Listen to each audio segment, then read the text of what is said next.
आनंद मठ।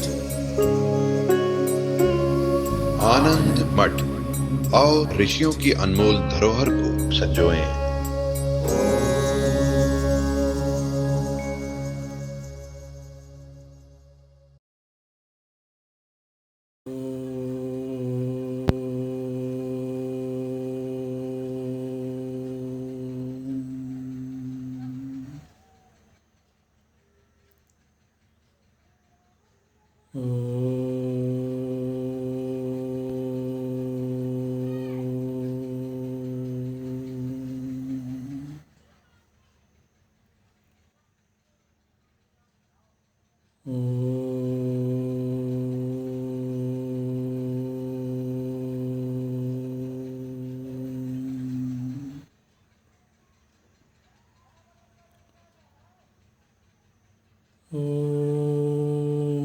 भद्रं कर्णेभिः शृणुयाम देवाः, भद्रं पश्येमाक्षभिर्यजत्राः, स्थिरैरङ्गैस्तुष्टुवागुंसस्तनूभिः व्यशेम देवहितं यदायुः। स्वस्ति न इन्द्रो वृद्धस्रवाः, स्वस्ति नः पूषा विश्ववेदाः, स्वस्ति नस्तार्क्ष्यो अरिष्टनेमिः, स्वस्ति नो बृहस्पतिर्दधातु। ॐ शान्ति शान्ति शान्तिः।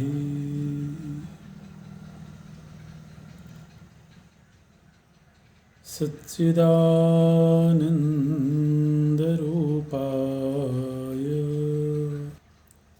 विश्वोत्पत्त्यादिहेतवे तापत्रयविनाशाय श्रीकृष्णाय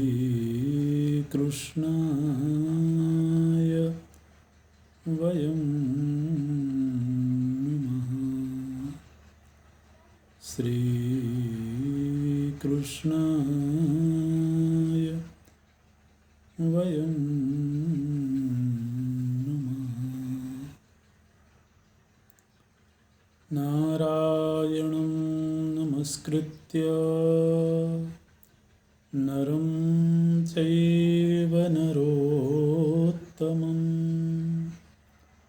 देवीं सरस्वतीं व्यासं ततो जयमुदीरयेत्। ततो जयमुदीरयेत्।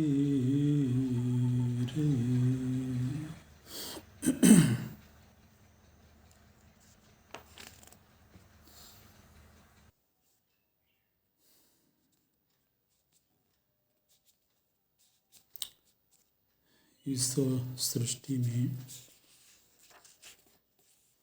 श्रेष्ठता की श्रेणी क्या है, उसका हम लोग श्रवण कर रहे थे। वेदव्यास जी वेदों की महिमा का वर्णन करते हैं। आगे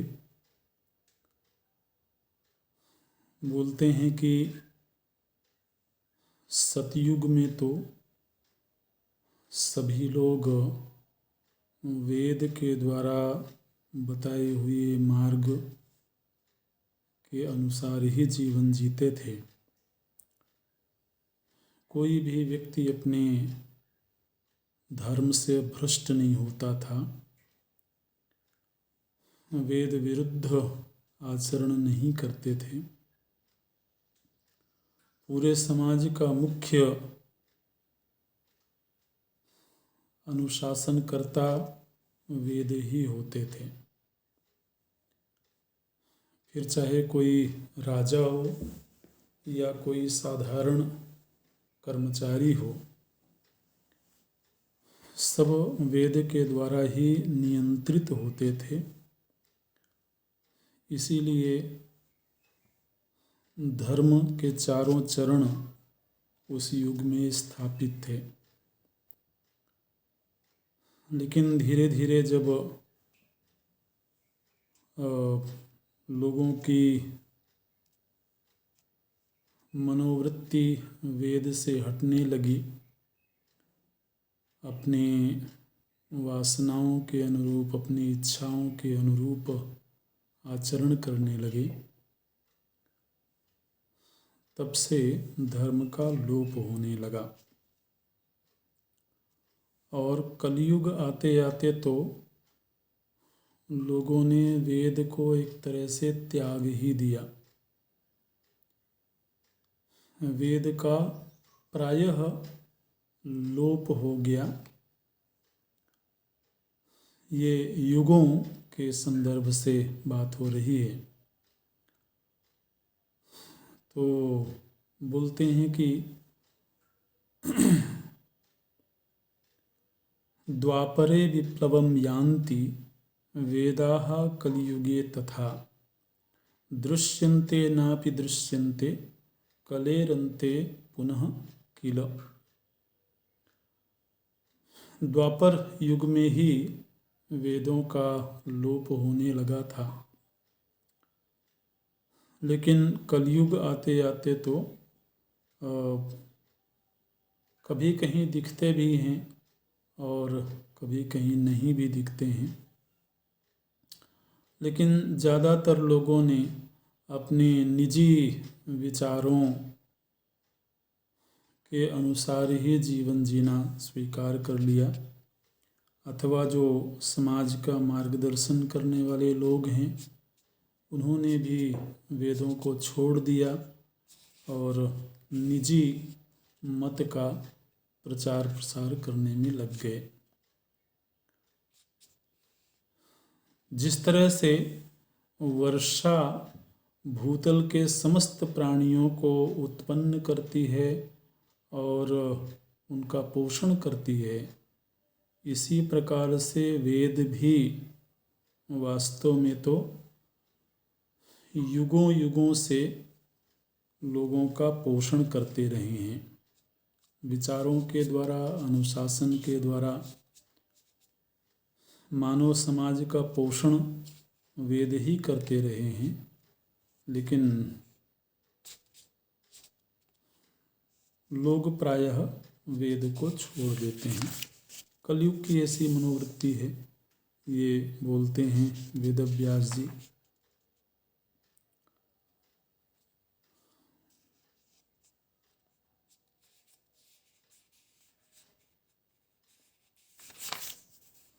फिर आगे सुखदेव जी के द्वारा कुछ प्रश्न पूछे गए हैं योग के संदर्भ में, मोक्ष के संदर्भ में। तो मोक्ष के उपयोगी जो जीवन शैली होती है उसका निरूपण करते हैं। तत्व का चिंतन हुआ है बीच बीच में और बहुत सुंदर चिंतन हुआ है। एक जगह पर सुखदेव जी ने पूछा कि वेदों ने कहीं पर कहा है कि कर्म करो, अपने अपने स्वधर्म के अनुसार प्राप्त जो कर्तव्य है उसको करो, ऐसा वेद कहते हैं। और फिर कोई वेद ऐसे भी हैं जो कहते हैं कर्म छोड़ दो। तो दोनों प्रकार के वचन वेदों में प्राप्त होते हैं। यदिदं वेद वचनम कुरु कर्म त्यज इति च काम दिशम विद्यया यान्ति काम च गच्छन्ति कर्मणा। तो वेदों ने कहीं पर कहा कि कर्म करो और कहीं कहा कि कर्म छोड़ दो, केवल विद्या का आलंबन लो। तो इसलिए मैं ये पूछना चाहता हूँ कि जब वेदों ने कहा कर्म करो, तो इस आदेश का तात्पर्य क्या है, और केवल कर्म करने वाले जो लोग हैं वो कौन सी गति को प्राप्त करते हैं, और जो केवल विद्या का आश्रय लेते हैं वो कौन सी गति को प्राप्त करते हैं, ये मैं जानना चाहता हूँ। काम दिशम विद्यायान्ति काम च गच्छन्ति कर्मणा। वेदव्यास जी बोलते हैं कि निश्चित रूप से शास्त्र में दोनों ही मार्गों का विधान किया गया है। कर्ममय मार्ग भी बताया गया है और ज्ञानमय मार्ग भी बताया गया है। इसी को धर्म की भाषा में धर्म के दो रूप माने गए, एक प्रवृत्ति रूप धर्म और दूसरा निवृत्ति रूप धर्म। प्रवृत्ति रूप धर्म उन लोगों के लिए है जिनका चित्त अभी विरक्त नहीं हुआ है, जिनका चित्त अभी शुद्ध नहीं हुआ है, अभी उन्हें बाह्य विषयों में सुख दिखाई देता है, संबंधों में सुख दिखाई देता है, ममता में सुख दिखाई देता है। ऐसे जीवों के लिए, ऐसे मनुष्यों के लिए कर्म मार्ग का विधान किया गया है।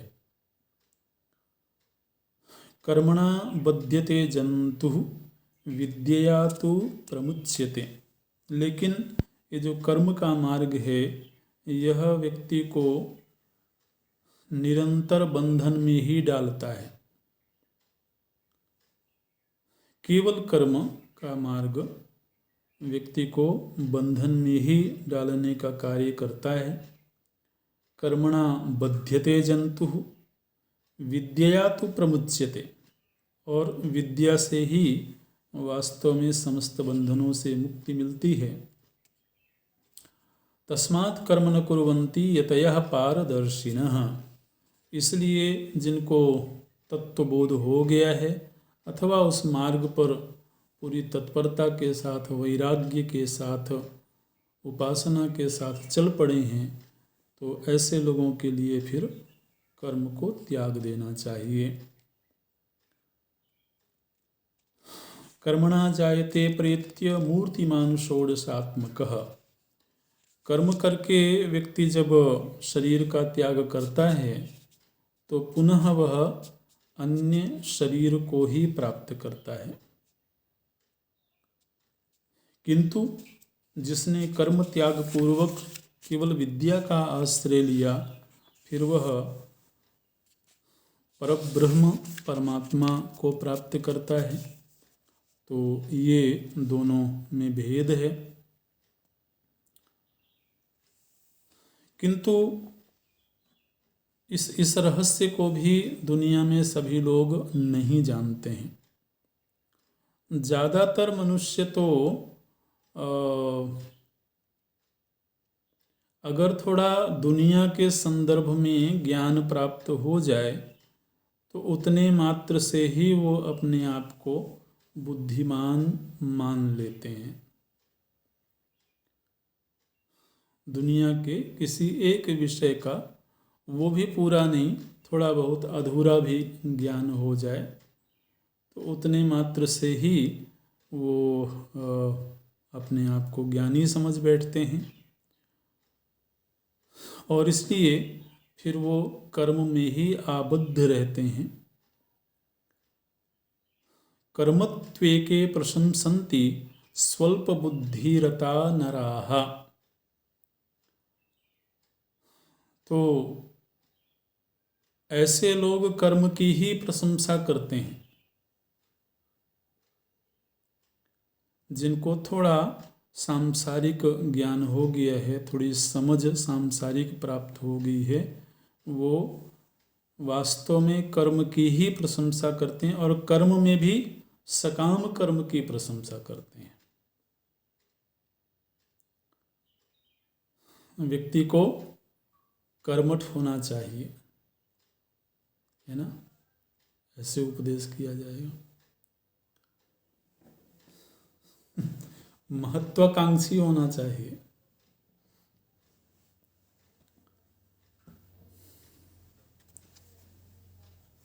तो अकर्मण्य होकर के बैठना ये अच्छी बात नहीं है।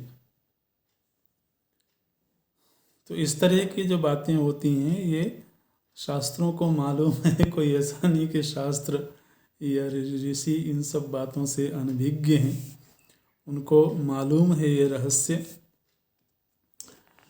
बोलते हैं तेन ते देह जालानि रमयंत उपासते। ऐसे जो लोग हैं वो वास्तव में भोगासक्त लोग हैं। एम्बिशन किस चीज़ का होगा, महत्वाकांक्षा किस चीज़ की होगी, किसी उपलब्धि की, किसी बाह्य वस्तु की उपलब्धि की ही तो आकांक्षा को महत्वाकांक्षा बोलते हैं। उसी की उपलब्धि के लिए तो कर्मठता की बात की जाती है।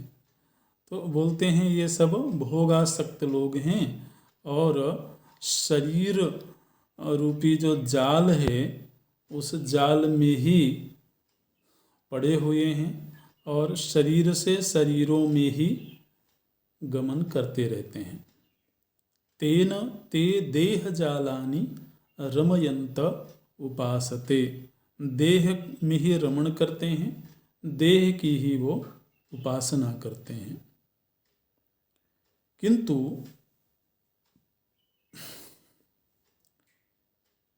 जिन्होंने धर्म के तत्व को ठीक ठीक समझा है, ये स्म बुद्धिम पराम प्राप्ता धर्म नैपुण्यदर्शिनः न ते कर्म प्रशंसन्ति कूपम नद्याम पिबन्निव। जिनको धर्म की ठीक समझ प्राप्त हो गई है वो कभी भी कर्म की प्रशंसा नहीं करते हैं। वो ज्ञान प्राप्ति के लिए ही प्रयत्न करते हैं और उसी के लिए दूसरों को प्रेरित करते हैं। कर्म का जो फल है, चाहे वह शोभन कर्म ही क्यों ना हो, पवित्रतम कर्म ही क्यों ना हो, तो उसका फल होगा सुख, लेकिन वह कुछ ना कुछ फल तो देगा ही और अपने फल से बांध लेगा।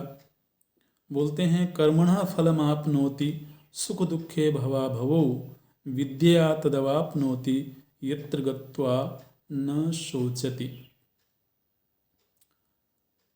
कर्म और विद्या में एक बड़ा मूलभूत जो भेद है वो ये है कि कर्म हमेशा व्यक्ति को भविष्य में ले जाएगा,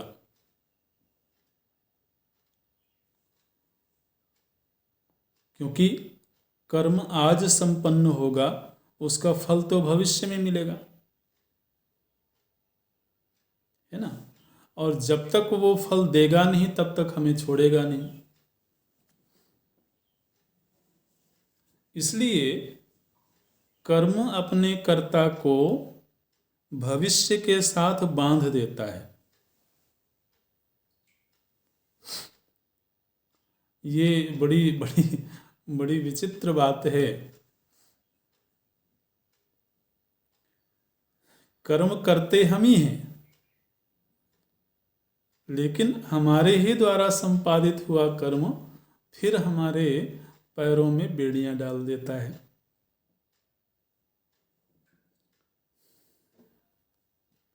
ऐसे, और वो तब तक वो बंधन में रखेगा जब तक कि हम उस फल को भोग न लें। ये बहुत ही विनम्र सेवक है, बहुत विनम्र सेवक। जब तक वो हमें अपने फल तक नहीं ले जाता है तब तक वो साथ नहीं छोड़ता है। तो कर्म अपने कर्ता को भविष्य से जोड़ता है। भविष्य का अर्थ होता है जीवन, जीना, है ना। जिजीविषा इसी को जीवन बोलते हैं। निरंतर एक परिस्थिति से दूसरे परिस्थिति में गमन करना।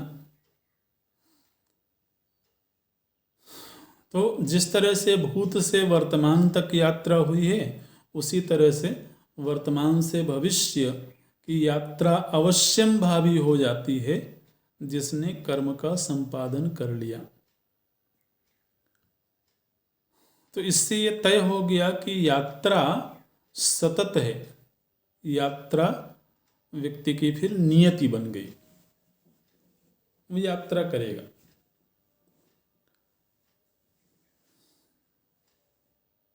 ऐसे कर्मणः फलम आपनोति सुख दुखे भवा भवो।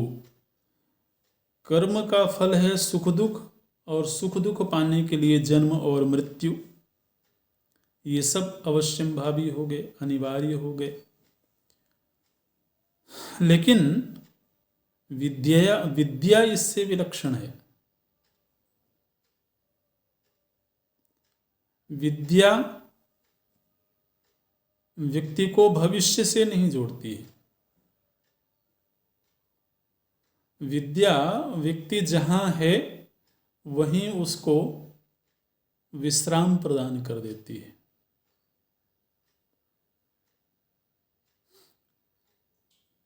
ये एक बड़ा बड़ा भेद है। बोलते हैं विद्या तद वाप्नोति यत्र गत्वा न शोचति। विद्या उस स्थिति को प्रदान करती है जिसको प्राप्त होने के बाद अब कहीं जाने की आवश्यकता नहीं है, अब कुछ और अतिरिक्त सोचने की आवश्यकता नहीं है। भविष्य में जाने की भी व्यक्ति की इच्छा इसीलिए है क्योंकि भविष्य में कुछ मिल सकता है, कोई प्राप्ति हो सकती है। विद्या उस स्थिति को प्रदान कर देती है जहाँ पूर्णता की सिद्धि हो जाती है, इसलिए भविष्य प्रासंगिक ही नहीं रहा। आगामी जीवन या आगामी शरीर प्रासंगिक ही नहीं रहा, उसकी कोई उपयोगिता ही नहीं रही। तो उस स्थिति को प्रदान करने का कार्य विद्या करती है। यत्र गत्वा न म्रियते यत्र गत्वा न जायते न पुनर्जायते यत्र यत्र गत्वा न वर्तते।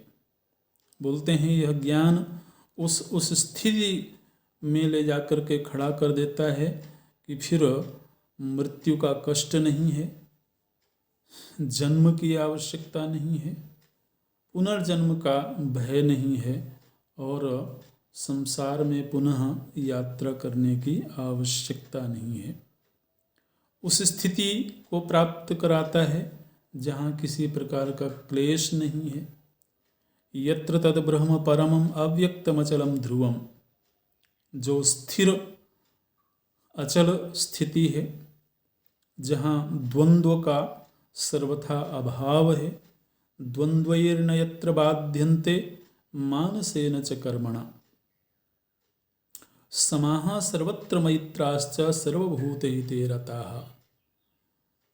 यहाँ तक कि मानसिक कर्म की भी उसे आवश्यकता नहीं रह जाती है।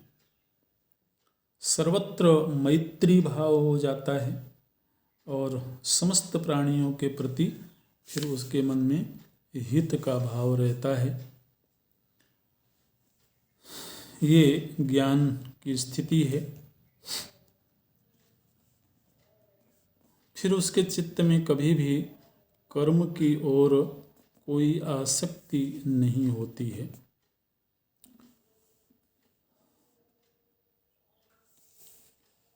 अच्छा, तो ये प्रश्न पूछा गया था कर्म और विद्या के संदर्भ में, तो उसका उत्तर दिया है वेदव्यास जी ने।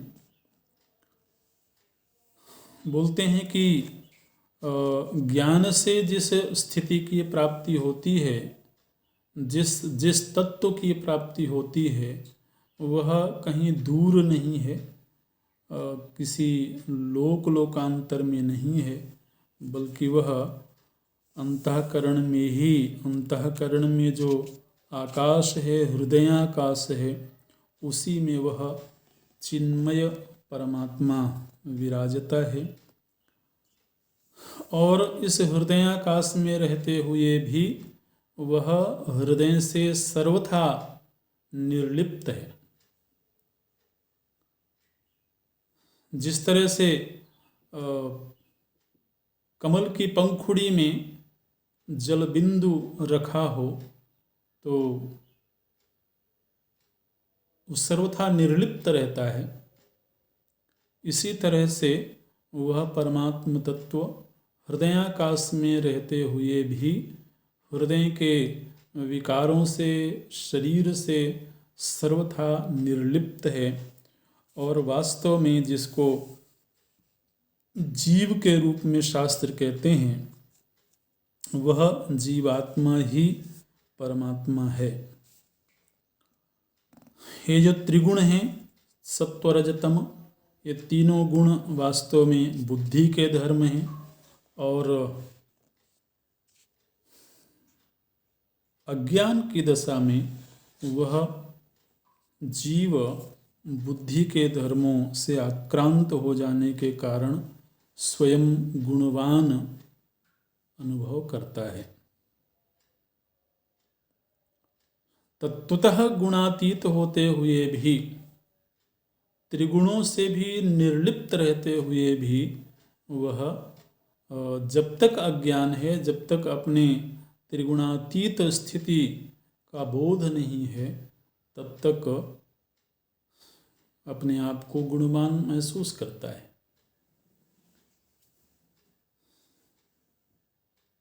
जबकि गुण बौद्धिक धर्म है, बुद्धि के धर्म है।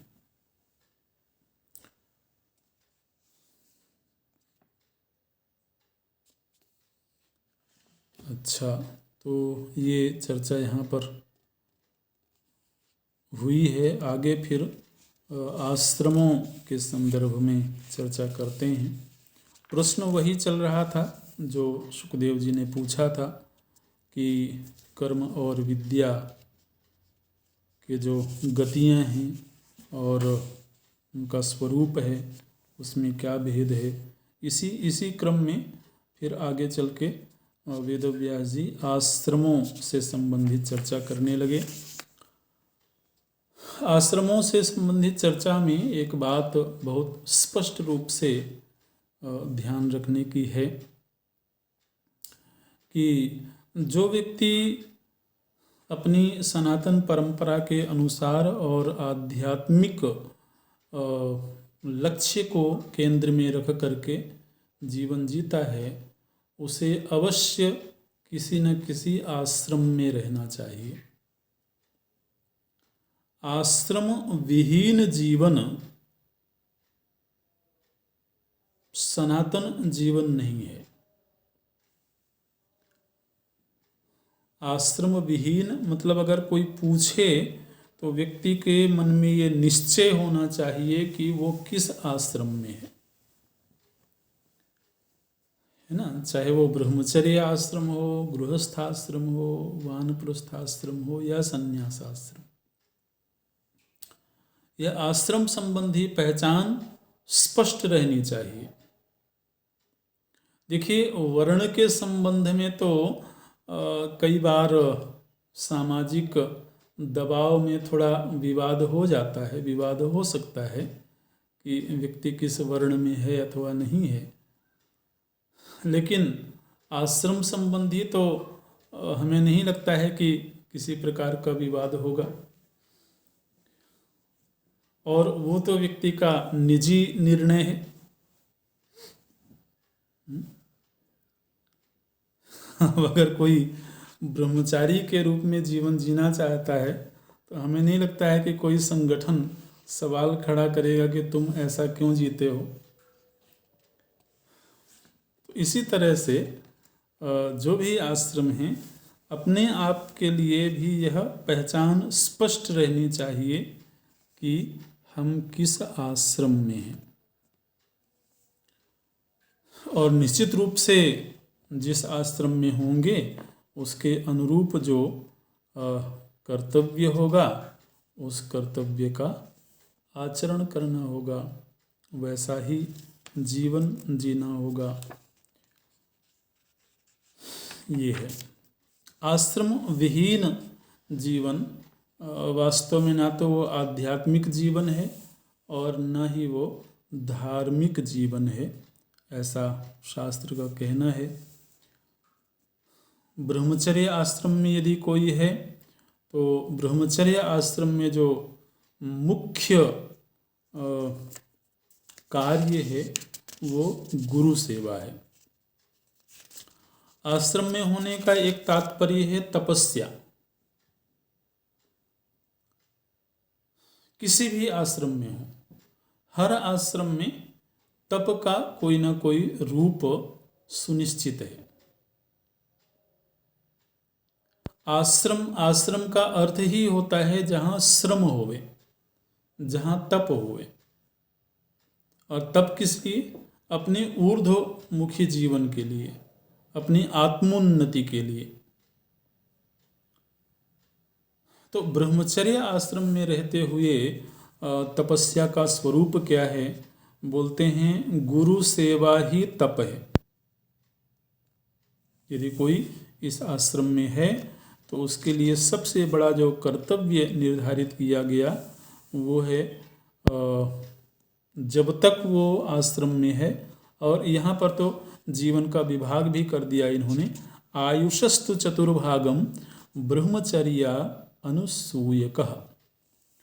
जीवन का जो चतुर्थ हिस्सा है, अगर 100 वर्ष की आयु मानी जाए तो 25 वर्ष, जीवन का जो चतुर्थ हिस्सा है वह व्यक्ति को ब्रह्मचर्य आश्रम में व्यतीत करना चाहिए।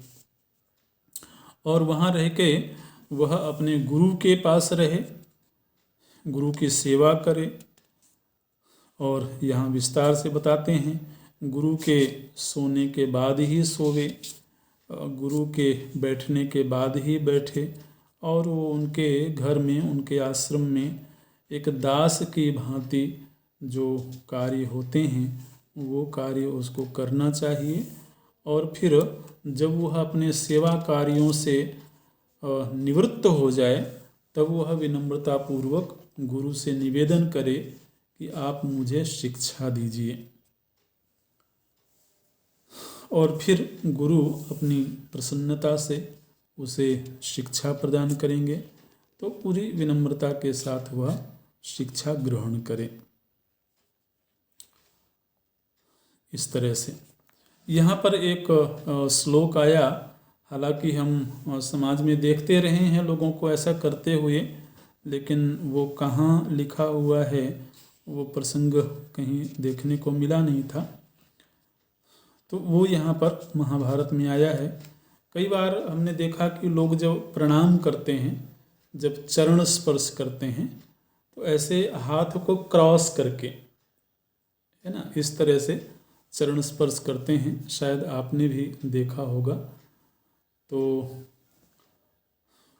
वो यहाँ पर बोलते हैं, महाभारत में बोलते हैं, उत्तानाभ्याम च पाणिभ्याम पादावस्य मृदु स्पृशेत दक्षिणम दक्षिणे नैव सव्यम सव्येन पीडयेत।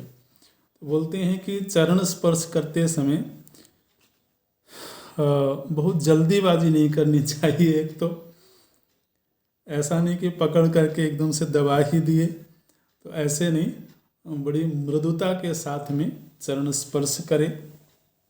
और अपने दाएं हाथ से गुरु के दाहिने चरण को स्पर्श करें, है ना, और अपने बाएं हाथ से गुरु के बाएं चरण को स्पर्श करें। अब ऐसा करने के लिए हाथों को क्रॉस करना पड़ेगा, क्योंकि आमने सामने होंगे तो अपोजिट होंगे दायां बायां हिस्सा। तो वो बोलते हैं यहाँ पर दक्षिणम दक्षिणेनैव, सव्यम सव्येन, सव्य का अर्थ होता है बायां। तो इस तरह से अभिवादन करना चाहिए, इस तरह से प्रणाम करना चाहिए। और जब उसका शिक्षण कार्य संपन्न हो जाए, शिक्षा की जो अवधि है, ब्रह्मचर्य आश्रम की जो अवधि है, वह जब संपन्न हो जाए तो उसे अपने सामर्थ्य के अनुसार और गुरु की इच्छा के अनुसार गुरु दक्षिणा प्रदान करे, और फिर वह धर्मतः गुरु से आज्ञा लेकर के, यदि वह गृहस्थाश्रम में जाना चाहता है तो ब्रह्मचर्य आश्रम से किसी भी आश्रम में जाया जा सकता है। ब्रह्मचर्य तो आश्रम का प्रवेश है, लेकिन फिर उस आश्रम से तीनों में से किसी भी आश्रम में वो व्यक्ति जा सकता है। गृहस्थ में भी जा सकता है, वानप्रस्थ में भी और संन्यास आश्रम में भी जा सकता है, ऐसा बोलते हैं यहाँ पर। जब ब्रह्मचर्य व्रत पूरा होता है, शिक्षण कार्य संपन्न होता है, तो समावर्तन संस्कार होता है। समावर्तन संस्कार के साथ ही फिर वह आश्रम पूरा हो जाता है। और यदि गृहस्थाश्रम में जाना है तो गुरु से आज्ञा लेकर के धर्मतः अपने योग्य स्त्री युवती का चयन करके, और फिर वह अग्नि की साक्षी में पाणी ग्रहण संस्कार संपन्न करावे। और फिर ये आश्रम भी एक निश्चित सीमा है इसकी भी। जिस तरह से ब्रह्मचर्य आश्रम की एक सीमा थी, जीवन का चतुर्थ हिस्सा, उसी तरह से जो अगला चतुर्थ हिस्सा है, ये बोलते हैं द्वितीय मायुषो भागम गृह मेधि भवेत वृत्ति। तो अगला जो चतुर्थ हिस्सा है वह व्यक्ति को गृह मेधि, गृहस्थाश्रमी होकर के जीवन व्यतीत करना चाहिए। गृहस्थाश्रम में तपस्या का स्वरूप अलग है। उसमें एक तो अग्निहोत्रादि यज्ञों का अनुष्ठान करना अनिवार्य हो जाता है, और धन का अर्जन करना, संतानोत्पत्ति करना, और कुटुंब का भरण पोषण करते हुए ईमानदारी पूर्वक विनम्रता के साथ कुटुंब का भरण पोषण करते हुए अतिथि सत्कार, ये एक विशेष कार्य इस आश्रम में निर्धारित किया गया है। जो भी अपने बड़ों के प्रति, छोटों के प्रति, समवयस्कों के प्रति जो कर्तव्य हैं, उन कर्तव्यों को पूरा करना, बिना किसी प्रकार के कलह से रहित होकर के, और अपनों के प्रति कर्तव्यों का पालन करना, ये गृहस्थाश्रम का मुख्य धर्म बताया गया है। गृहस्थाश्रम में रह कर के भी आचार्य के मार्गदर्शन में ही, अपने गुरु के मार्गदर्शन में ही उसे जीवन यापन करना होता है। बोलते हैं आचार्य ब्रह्मलोक का स्वामी है, पिता प्रजापति लोक के स्वामी हैं, और अतिथि ऋत्विक आदि ये देवलोक के स्वामी हैं। तो इसलिए इन सभी का आदर और इनके प्रति जो भी कर्तव्य हैं उनका निर्वाह करना चाहिए। गृहस्थाश्रम संपन्न कब होता है? तो बोलते हैं कि जब उसकी वासनाएं प्रायः शिथिल हो चुकी हों और संतान तैयार हो गई हों,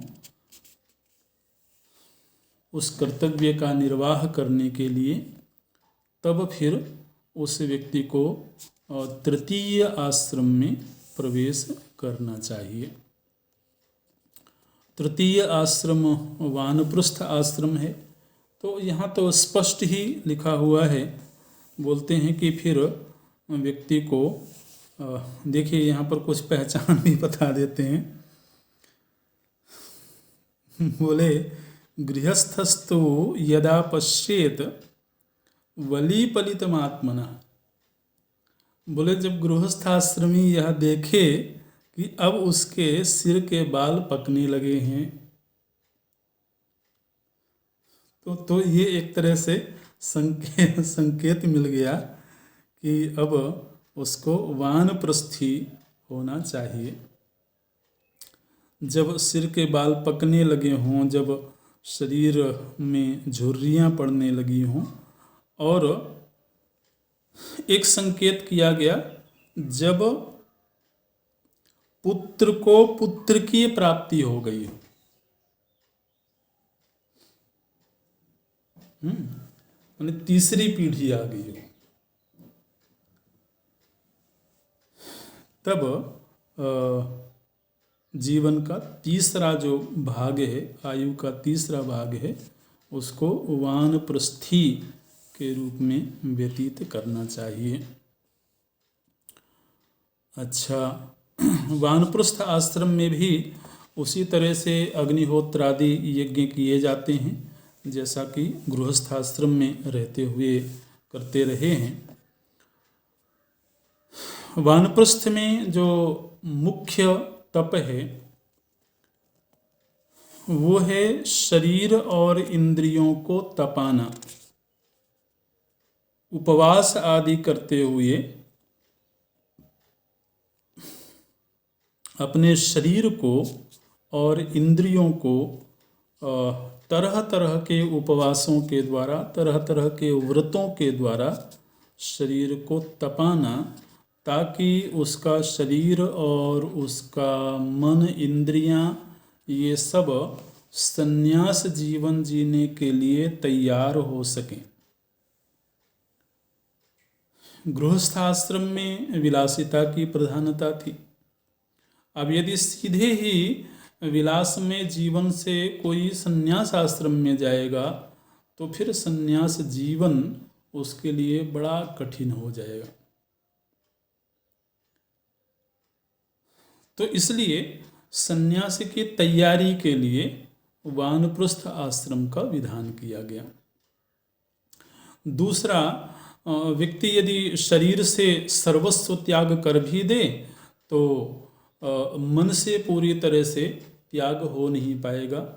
इसलिए बीच में जो एक आश्रम रखा गया उसमें त्याग का अभ्यास, भोगों से वैराग्य और शरीर, मन, इंद्रियों को तपाना, ये बोलते हैं। हालांकि यहाँ पर शास्त्र में तो बड़े ही कठिन नियम बताए गए हैं। अगर हम पढ़ें तो बोलते हैं कि वर्षा के दिनों में खुले आकाश के नीचे ही रहे। अच्छा, शरीर को तपाना है ना, शरीर को संन्यास के लिए तैयार करना है, तो उसे अच्छा देखिए, शारीरिक और इंद्रियक तप भी तभी हो सकता है जब शरीर थोड़ा सामर्थ्यवान हो, है ना। एक अवस्था ऐसी आ जाती है जब शरीर सामर्थ्यवान ही नहीं रहा, तो अब वह कोई अगर तप करना भी चाहे तो वह शरीर उसका उस कार्य के लिए तैयार नहीं होता है। तो जिस समय पर शरीर समर्थ है, बलवान है, बलिष्ठ है, उसी समय उसे तप का अभ्यास कर लेना चाहिए, ये बोलते हैं। वानप्रस्थ आश्रमी को कंदमूल, फल आदि का आहार करना चाहिए और त्रिकाल संध्या करना चाहिए। एक आसन पर बैठ करके और उसे संध्या वंदन आदि करना चाहिए। तो काफ़ी कठोर नियम बताए गए हैं यहाँ पर वानप्रस्थ आश्रम के। और धीरे धीरे करके जितने भी उसके गृहस्थोचित कर्तव्य थे उन कर्तव्यों का वह क्रमशः त्याग करता जाए, ऐसा यहाँ पर बोलते हैं। अच्छा, जब पूरी तरह से वह शारीरिक तौर पर परिपक्व हो गया हो और मन पूरी तरह से संबंधों से, ममताओं से, आवश्यकताओं से विरक्त हो गया हो, तब उसे संन्यास आश्रम में प्रवेश करना चाहिए। संन्यास आश्रम में जो मुख्य तप है वो चिंतन प्रधान है, वो ज्ञान प्रधान है। जिस तरह से ब्रह्मचर्य आश्रम में सेवा प्रधान तप था, फिर जिस तरह से गृहस्थाश्रम में धनार्जन और कुटुंब पालन रूप तप था, फिर जिस तरह से वानप्रस्थ आश्रम में शरीर और इंद्रियों को तपाना, उनको कठिन परिस्थितियों में रखते हुए परिपक्व बनाना, ये तप था। ठीक इसी तरह से फिर संन्यास आश्रम में केवल ज्ञानमय तप होता है। चिंतन प्रधान तप, श्रवण मनन निधिध्यासन प्रधान फिर उसका जीवन हो जाता है। और यह तभी संभव है जब वह पूरी तरह से समस्त बंधनों से विरक्त हो गया हो, समस्त कर्तव्यों से निवृत्त हो गया हो, तभी वह अपने समग्र जीवन को इस कार्य के लिए समर्पित कर सकता है। इसलिए बोलते हैं कि संन्यास आश्रम से पहले चित्त का शोधन हो जाना जरूरी है। चित्त का यदि परिष्करण नहीं हुआ है, चित्त का शोधन नहीं हुआ है, तो फिर वह इस संन्यास जीवन को जी नहीं सकता है। और यदि शरीर और इंद्रियां परिपक्व नहीं हुई हैं, तब भी वह अपनी आवश्यकताओं के सामने मजबूर रहेगा, अपनी ज़रूरतों के सामने वह बंधा रहेगा। इसलिए उन्मुक्त होकर के ना तो वह ध्यानाभ्यास कर सकता है, ना गुरुकुलवास कर सकता है, ना ही वह विचरण कर सकता है। तो इसीलिए पहले के जो 3 आश्रम थे, एक तरह से तैयारी थी ज्ञानमय तप करने की। यह जो ज्ञानमय तप होता है, यह मुख्य रूप से बौद्धिक तप है, बुद्धि का तप है। और बुद्धि का उस समय पर पूरी तरह से इस कार्य के लिए उपलब्ध होना जरूरी है। एकश्चरति यः पश्यन् न जहाति न हीयते, अनग्निः अनिकेतश्च ग्राममन्नार्थमाश्रयेत्। उसको एकाकी होकर के फिर जीवन जीना चाहिए। सर्वथा अपने संबंधों का परित्याग करके और केवल अकेला एकाकी होकर के वह विचरण करे, एकाकी होकर के जीवन जिए। और सारे जो राग द्वेष के संबंध हैं, उन सभी संबंधों से फिर उसको छुट्टी ले लेनी चाहिए, उससे विरक्त हो जाना चाहिए। वस्त्र संबंधी मर्यादा ये है कि वह ऐसे वस्त्र धारण करे जो बहुत महंगे ना हो, बहुत दिखावे के ना हो, बिल्कुल साधारण से साधारण सहज ही उपलब्ध हो जाने वाले वस्त्रों को धारण करे। सहज ही यदृच्छा से प्राप्त जो अन्न है उसी का आहरण करे। वह बहुत ज़्यादा जन समुदाय में रहने की इच्छा न रखे स्वादिष्ट भोजन की आकांक्षा न रखे। इस तरह से सम्मान प्राप्त होने पर बहुत हर्षित न हो, अपमानित होने पर कुपित न हो।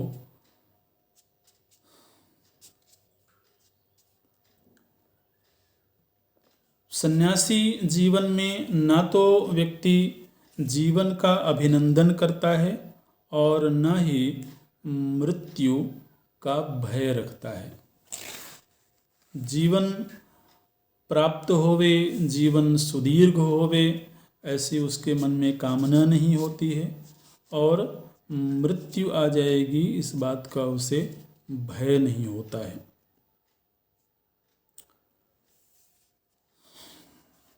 तो और अधिकतम समय वह ध्यानाभ्यास में, शास्त्र चर्चा में, शास्त्र चिंतन में व्यतीत करे। और वो शास्त्रों में भी, शास्त्रों के भी अनेक रूप हैं, तो ऐसे शास्त्रों का अनुशीलन करे जो निर्विवाद हों। ऐसे शास्त्रों का अनुशीलन करे जो एकत्व का बोध कराने वाले शास्त्र हों, जो अद्वैत बोधक शास्त्र हों। ऐसे शास्त्रों का अनुशीलन करे। उसके लिए फिर दान करना कर्तव्य नहीं रह जाता है। यदि उसको दान करना है तो वह केवल ज्ञान का दान करे। जिस तरह से दान आदि कर्तव्य गृहस्थाश्रम और वानप्रस्थ में रहते हैं, उसी तरह से संन्यास आश्रम में केवल ज्ञान दान ही मुख्य दान बताया गया है। कोई भी प्राणी उससे भयभीत ना हो, ऐसा जीवन हो जो समस्त प्राणियों को निर्भयता प्रदान करने वाला जीवन हो। तो ये संन्यास जीवन की चर्चा करते हैं। ओम, यही पूरा करते हैं। ओम पूर्णमदः पूर्णमिदं पूर्णात् पूर्णमुदच्यते पूर्णस्य पूर्णमादाय पूर्णमेवावशिष्यते। ओम शांति शांति शांति। हरि ओम। श्री गुरुभ्यो नमः। हरि ओम।